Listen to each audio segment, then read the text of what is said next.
The switch that happened, I believe, and that architecture tells us about a lot, is that nowadays we have the impression that things have to be either strictly functional, so that's the Le Corbusier idea that your house is the space you inhabit and nothing more, so it can just be a flat rectangle with things in it and you walk in it and that's it, and there is no sense of homemaking, for instance.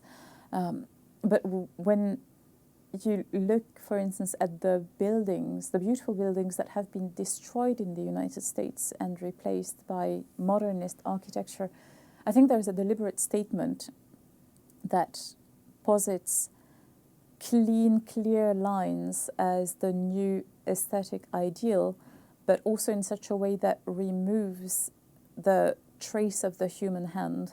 So what can be fascinating about old buildings, it's churches, for instance, you'd see all these tiny details, all the stained glass, etc. And you'd think many centuries ago, a human hand has made this specific object.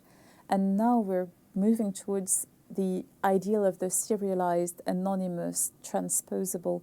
So if you look at some buildings in New York, in Singapore, in Paris, in Taiwan, they're all the same. You could be anywhere looking at a skyscraper, it would be the same architecture as on the other end of the world, because the hand of someone from that actual place has not interfered with the construction. And I think that's the ideal we're going towards nowadays, and many people are rejecting it. And I think it's a good thing. We deserve beautiful things. We deserve to tell our stories through the things we build, instead of pretending that they had been generated by extremely wise computers.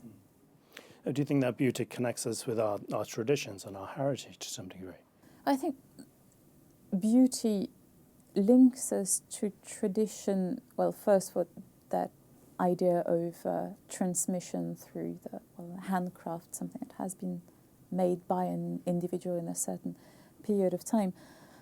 But there's also something literally transcendent about beauty. I'm absolutely sure that someone from anywhere in the world standing in front of Notre Dame Cathedral would have a feeling of awe, because the people who built it were telling the story of their faith, and it took many centuries to finish it and to have this book of stone that tells of what people used to believe. So it's not that they believed in columns or they believed in Gothic architecture. They believed in God, a God who deserved beauty as a form of worship, and they wanted to give God the best they had, and that gave us the wonders of medieval architecture all around the world.